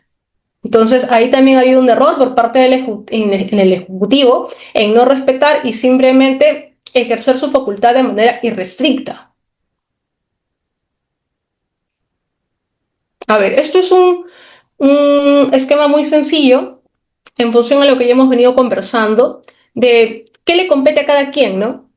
Al Consejo Municipal tienen funciones de gobierno que vienen a ser aprobación de ordenanzas y acuerdos de consejo. En asuntos administrativos sobre la organización interna en sí del gobierno local, se va a dar a través de las resoluciones de consejo. En el caso del alcalde, tiene funciones ejecutivas y que se van a tangibilizar en los decretos de alcaldía. En el tema de asuntos administrativos, lo va a plasmar en resoluciones de alcaldía. Y las gerencias de las que hablábamos ya, ¿no? Las gerencias de jurídica, limpieza, entre otros, ellos más que nada se encargan de aspectos administrativos y que vienen a plasmarse en resoluciones y directivas. La jerarquía normativa a nivel de gobierno local va a venir ordenanza municipal, decreto de alcaldía, resolución de alcaldía, resoluciones y directivas gerenciales. Ahora vamos a ir a desglosar uno por uno cada una de estas. La primera, ¿no? Ordenanzas municipales. En el artículo 40 se señala que las ordenanzas de las municipalidades provinciales y distritales en la materia de su competencia son las normas de carácter general de mayor jerarquía en la estructura normativa municipal, por eso están en el tope de la pirámide. Tienen rango de ley. ¿Y cuáles son las materias que pueden revisarse, no? Organización interna, regulación, administración y supervisión de los servicios públicos y las materias en las que la municipalidad tiene competencia normativa. Por ejemplo, aquí tenemos un ejemplo de...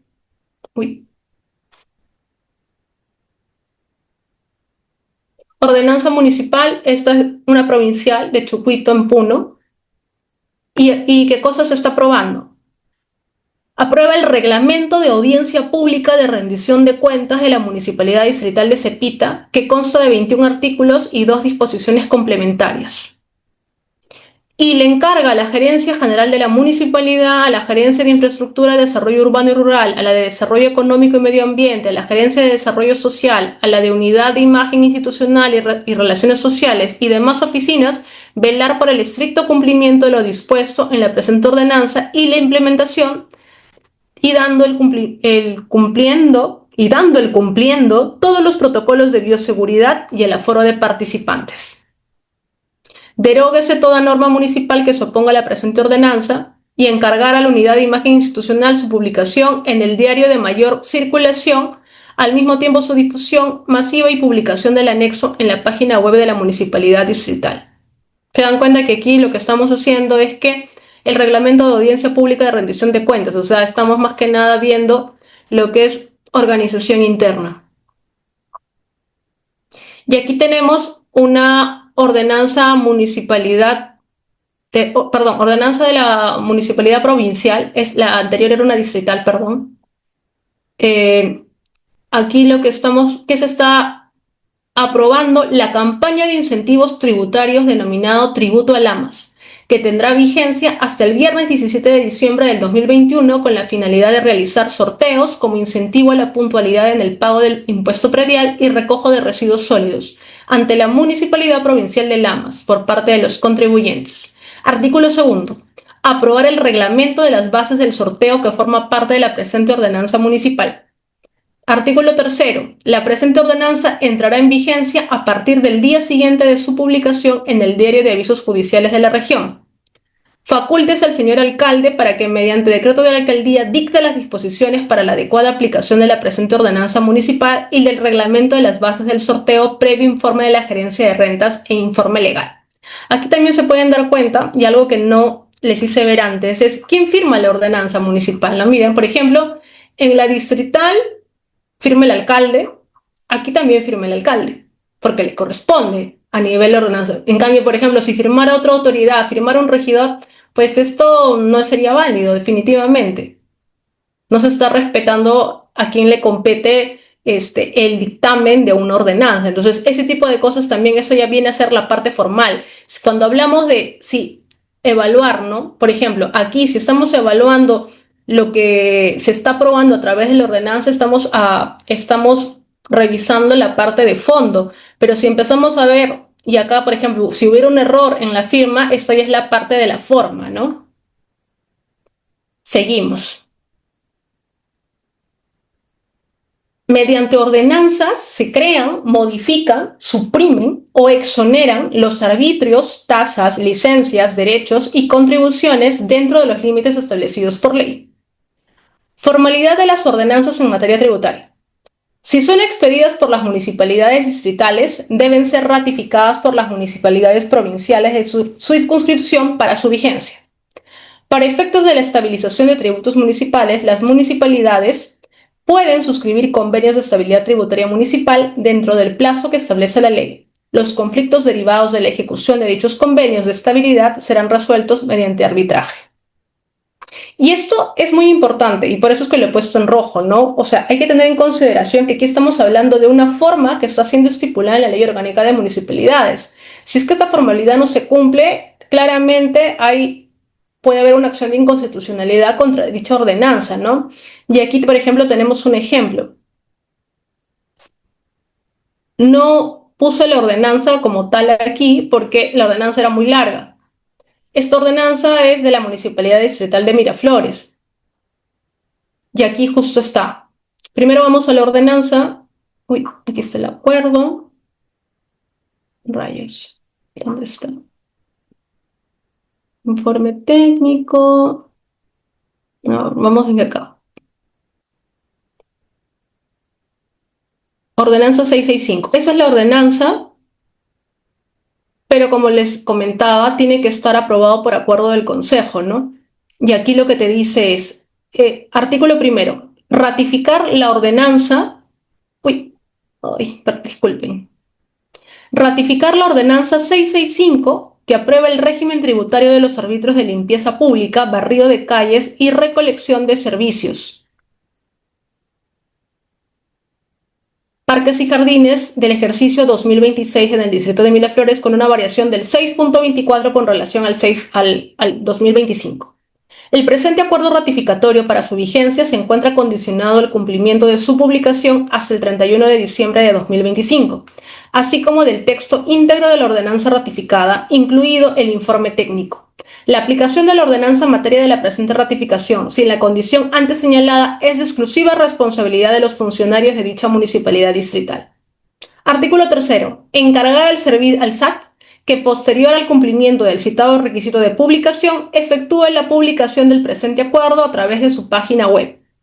Encargar a la Oficina de Gobierno Digital la publicación del presente acuerdo en el portal de transparencia de la Municipalidad Metropolitana de Lima. Como se dan cuenta, acá está el acuerdo de ratificación del Consejo y aquí está la ordenanza 665, ¿no? Y aquí, o sea, te habla la ordenanza, te habla del ámbito de aplicación, el hecho imponible, quién es el deudor, identifica el nacimiento de la obligación tributaria, cuál es el supuesto de hecho, cuál es la obligación, cuál es la periodicidad. Acá te dice, ¿no? O sea, te habla acerca de definiciones, cuáles son las exoneraciones que se van a dar, la base imponible, ¿no? Y aquí es donde hablamos acerca de cuáles son los parámetros o los criterios, mejor dicho, que se toman en consideración, ¿no? Por ejemplo, aquí en el barrio de calle se establece, ¿no? Longitud de frontis, frecuencia del servicio, en recolección de residuos, ¿no? Para casa habitación y también para otros usos. Por ejemplo, si ustedes dentro de su domicilio tienen una bodega, pues les van a cobrar por casa habitación y les van a cobrar también por la bodega, ¿no? Y van a hacer una diferente medición e inclusive por la bodega les van a cobrar más que por su casa habitación. Por más que su casa habitación tenga 100 metros cuadrados y su bodega sea 3 metros cuadrados, les van a cobrar más por los 3 metros cuadrados, porque es un giro de negocio y tiene diferentes mediciones.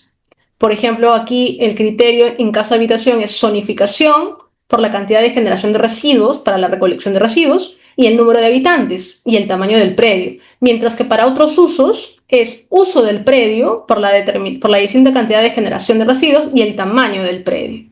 Y así se da justo para cada uno de los servicios públicos individualizados, ¿no? Limpieza pública, parques y jardines, serenazgo, y luego está lo que señala justamente el acuerdo, ¿no? Que dice que se va a incluir el informe técnico financiero también. Entonces, eso es lo que nos solicita justamente la ordenanza en materia tributaria.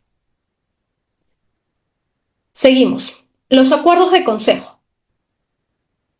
El 41 de la LOM señala que los acuerdos son decisiones que toma el Consejo referidos a asuntos específicos de interés público, vecinal o institucional que expresan la voluntad del órgano de gobierno para practicar un determinado acto o sujetarse a una conducta o norma institucional. Los acuerdos no tienen carácter normativo. Son aprobados cuando así lo requieran, incluyen un plan de implementación que establezca las acciones a realizar señalando metas, plazos y financiamiento según corresponda.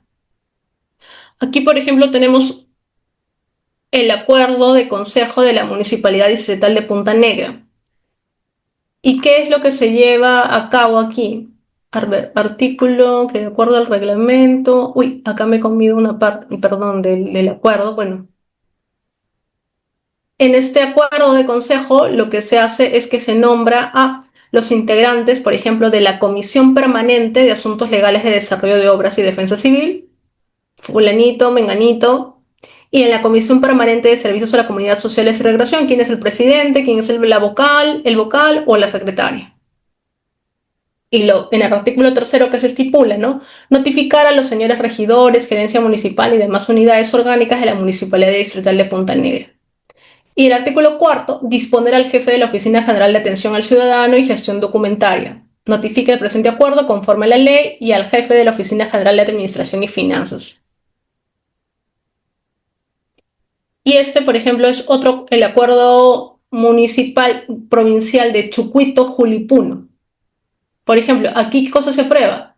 Se aprueba el plan de trabajo, puesta en valor y acondicionamiento de la playa ecoturística de Moyapampa Juli, con un presupuesto de 123.346 soles, promovido por el subgerente de turismo mediante informe 14-2023, para lo que deberá emitirse el acuerdo y encargar a la gerencia municipal, subgerente de turismo, gerencia de planeamiento y presupuesto y demás órganos estructurados de la Municipalidad Provincial de Chucuito Juli el cumplimiento del presente acuerdo. Disponer que la gerencia de planeamiento y presupuesto realice las modificaciones presupuestales según los procedimientos administrativos, encargar a la gerencia de planeamiento y presupuesto que adopte los procedimientos correspondientes, transcribir a la gerencia y al subgerente de turismo y demás áreas orgánicas de la municipalidad el cumplimiento del presente acuerdo y disponer su publicación en el portal web de la municipalidad provincial. Ahora tenemos a los decretos de alcaldía. En el 42 se señala que establecen normas reglamentarias y de aplicación de las ordenanzas. Por eso es que se acuerdan que en el ejemplo de la ordenanza, en el primero decía, y luego se va a desarrollar a través del decreto de alcaldía el reglamento. Por eso sancionan los procedimientos necesarios para la correcta y eficiente administración municipal y resuelven o regulan asuntos de orden general y de interés para el vecindario, que no sean de competencia del Consejo Municipal. Y este es un instrumento que es exclusivo por el alcalde, ¿no? Acá te da ya la formalidad del caso. A ver, por ejemplo, acá tenemos el decreto de la alcaldía de la Municipalidad Distrital de Marcavelica. Reducir el plazo para el otorgamiento de las licencias de funcionamiento previstos en los procedimientos tal y tal y tal del TUPA, de la Municipalidad Distrital de Marcavelica, conforme al anexo que se adjunta y forma del presente decreto. Artículo 2. Encargar al jefe de la unidad de administración y al jefe del área de rentas el cumplimiento de lo dispuesto. ¿Y quién firma? El alcalde. Luego tenemos otro ejemplo de la Municipalidad Provincial de Ica. ¿Y acá qué decreta?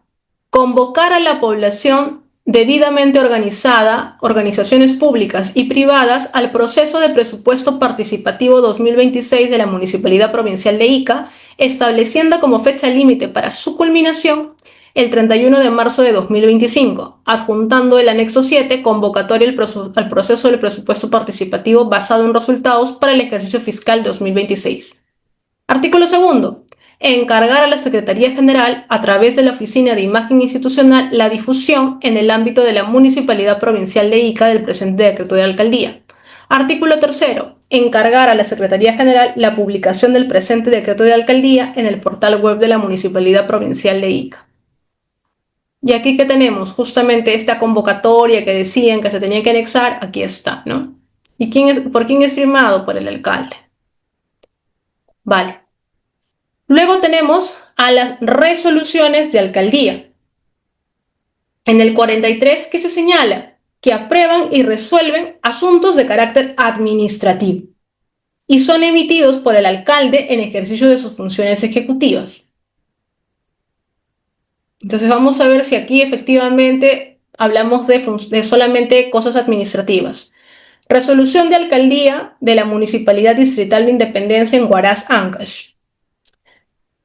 Artículo 1. Expresar el reconocimiento y el agradecimiento institucional a la Fundación Internacional Indel We Love You, representada por su presidente Sang Ya, por la acción humanitaria cuyo fin es salvar vidas, denominada Campaña de Donación de Sangre, realizado el 9 de septiembre de 2021. Gestión que es apreciada con especial complacencia para nuestra población, meramente administrativo. Artículo segundo. Encargar a la Secretaría General y a la Unidad de Imagen Institucional el cumplimiento de la presente resolución. Otro ejemplo, a nivel provincial, resolución de alcaldía de la provincial de Junín. Artículo primero. Designar a partir de la fecha como responsable para el manejo de la cuenta bancaria de la Municipalidad del Centro Poblado de Huayde, Distrito de Junín, Provincia de Junín, el RUC y el número de cuenta a María Madeley Blanco y Maily Sonali Pérez. Es algo administrativo.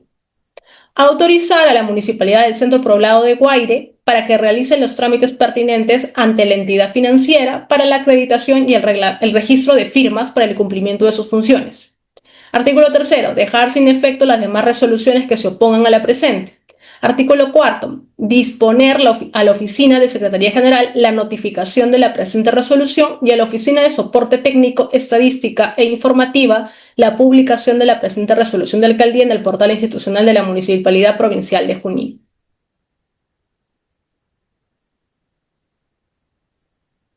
Aquí está, sí.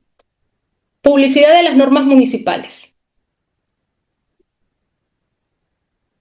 ¿Qué nos dice el artículo 44? Y si ustedes se han podido dar cuenta, en muchos de ellos cuando dice publicitar en el diario de mayor circulación, no dice el peruano. Ojo, y eso es por esto.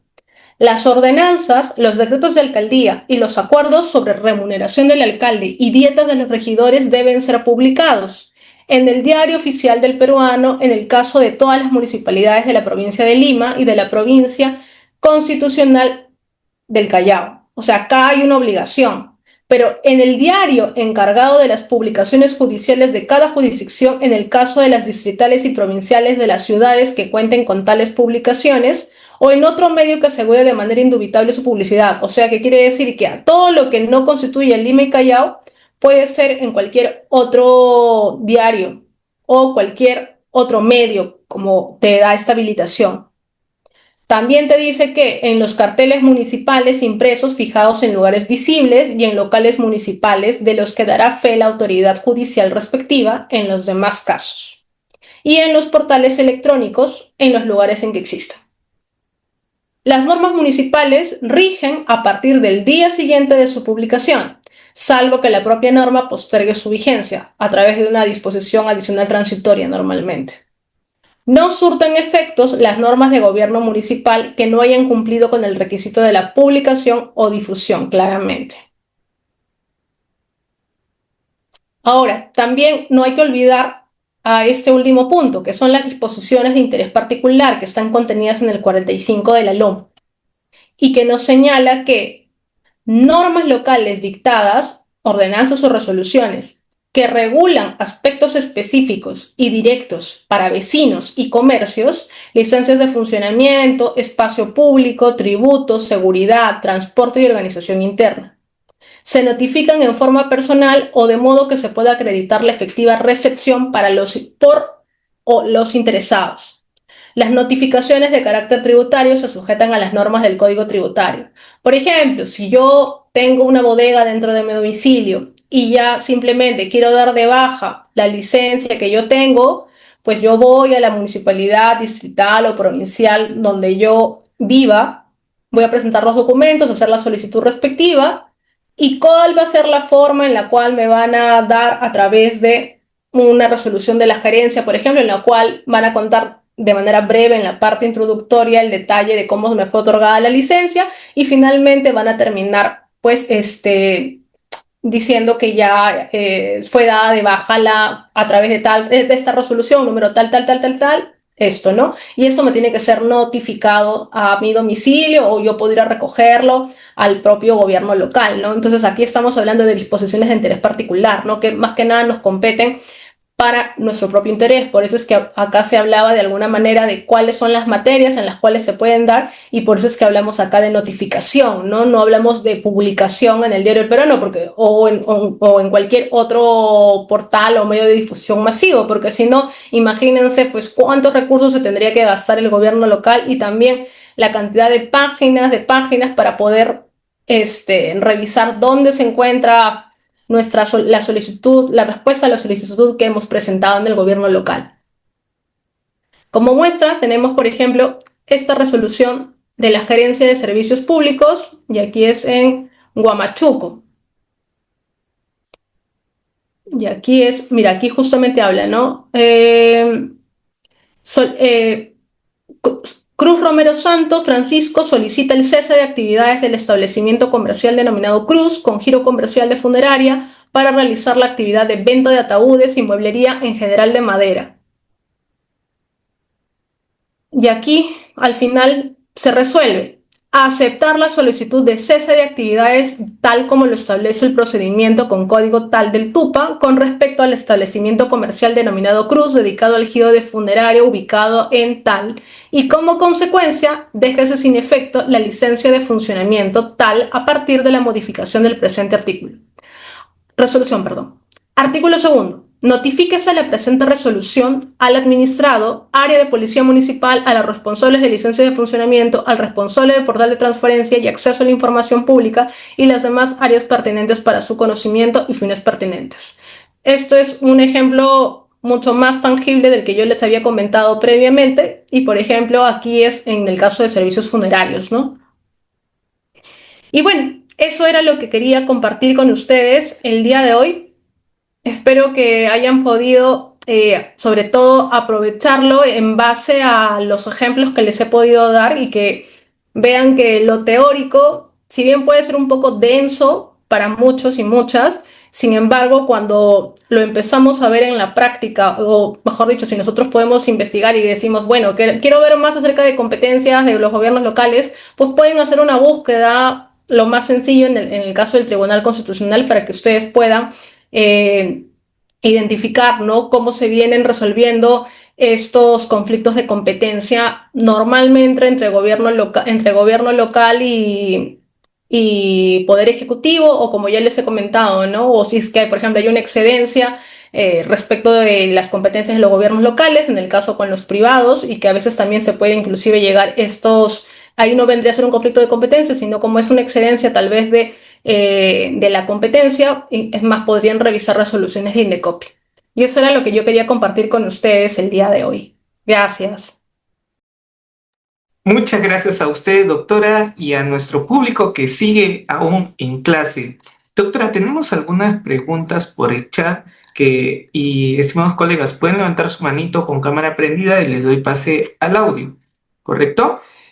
Nos dice, doctora, buenas noches. Respecto al tema de edificaciones, menciona, es competencia de la autoridad municipal. Se refiere a la licencia de edificaciones, ¿está a cargo de la Municipalidad Provincial de Lima o distrital? Gracias. ¿Su audio, doctora? A ver, tendrías que revisar tanto la normativa o sea, de la distrital como la de Metropolitana de Lima para ver a quién le corresponde. A ver, naturalmente, por cercanía, o sea, mi instinto, sin leer la normativa, te diría sería la distrital, pero hay que revisar de todas maneras qué señalan las ordenanzas, qué se dice, y en función a ello también revisar la competencia de cada uno, qué dice exactamente la competencia específica o la competencia compartida. Muchas gracias, doctora. Augusto, tienes que tener activo tu cámara, pero si no, nos pregunta por el chat. Doctora, buenas noches. ¿Cuál es la diferencia entre decreto de alcaldía y resolución de alcaldía? ¿Cuál de los dos documentos se aprueba de reconocimiento del Consejo Coordinación Local y Comité de Vigilancia? Gracias.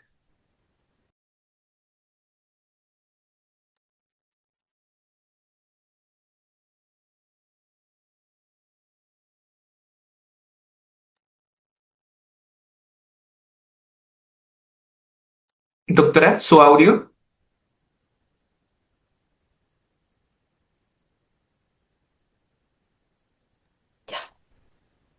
Perdón, Ryder.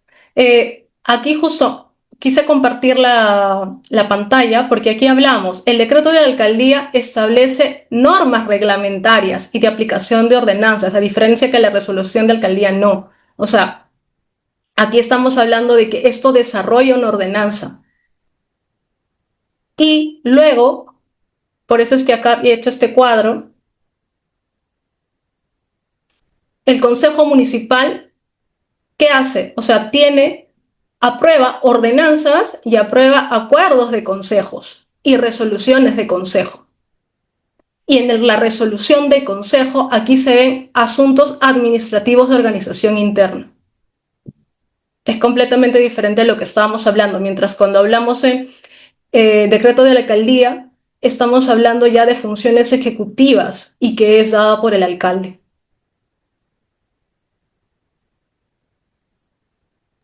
Muy bien, doctora, muchas gracias.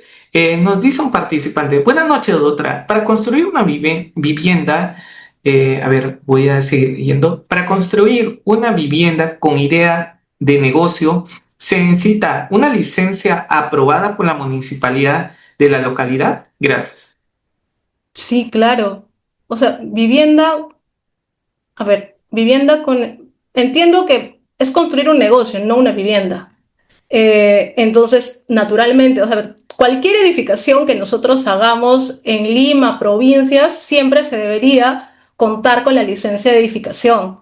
Entonces, sí se tiene que ir de todas maneras a la municipalidad porque, por ejemplo, ahora, sobre todo en estos días, ¿no? En estos días en los cuales las municipalidades están ávidas de recolectar el dinero, lo que va a suceder si no pides la licencia es que te va a caer una multa. Muy bien, doctora. Nos dice Maruja. Buenas noches, doctora. Gracias por los alcances profesionales. ¿Tendrá vigencia una resolución de alcaldía o hasta cuándo puede ser vigente? Muchas gracias. Depende de la finalidad para que sea dado, ¿no? O sea, no es que estás dando un poder irrestricto con la resolución, con el decreto. Tú le estás dando para una determinada función, para una reglamentación. Depende del tema que se esté tratando, ¿no? No es que todo tiene una cuestión de perennidad. Entonces hay que revisar para qué, por qué, y en función a eso se debe evaluar cuánto tiempo tiene de ejecución, ¿no? O sea, si es algo puntual, por ejemplo, que estamos hablando, por ejemplo, del tema de designación de comités, pues no, de repente no lo establece la misma normativa, el mismo documento, pero de repente hay un reglamento interno o algo así en la cual se da esta armonización. Muchas gracias, doctora. Nos dice, doctora, buenas noches. ¿Las dietas de los regidores son aprobados por acuerdo municipal? Es decir, equivale al 30% del sueldo del alcalde, ley 32.269. Gracias. Claro, justamente eso es lo que veíamos la clase pasada, que estábamos leyendo. Esto lo establece justamente la Ley Orgánica de Municipalidades. Muy bien, doctora. No tenemos ninguna pregunta adicional de nuestros participantes, la cual estamos muy felices porque hay muchas preguntas que han realizado y también la doctora ha respondido. Y doctora, estamos ya justo, bueno, ya vamos a ir al tema tributario. Justo viene el doctor Miguel Ángel Carrillo Bautista, que es un capo, de decirlo, en tema tributario. Doctora, ¿por qué llevar este diplomado siendo que estamos viendo gestión pública, ahora derecho municipal netamente, concatenado cada uno de nuestros temas y además con muy buenos especialistas? Gracias, doctora. Sí, es que a mí me parece muy interesante, sobre todo si trabajas en el sector público, pero como ya les he venido comentando, también resulta sumamente enriquecedor para alguien que trabaja en el sector privado o es autónomo, ¿no? Trabaja por libre, porque eso te permite tener mayor expertise y lo que decías, concatenar todos los temas, ¿no? De gestión, derecho municipal, porque no podemos pensar de que solamente uno es importante o ninguno necesita al otro, ¿no? Entonces, tener un marco general acerca de lo que es el derecho municipal nos sirve no solamente para defender conflictos o lo que sea, sino que también inclusive para poder hacer respetar nuestros propios derechos como ciudadanos que votan en determinado lugar, circunscripción, y que también pueden solicitar o pueden participar en las diversas actividades que tiene el gobierno local, ¿no?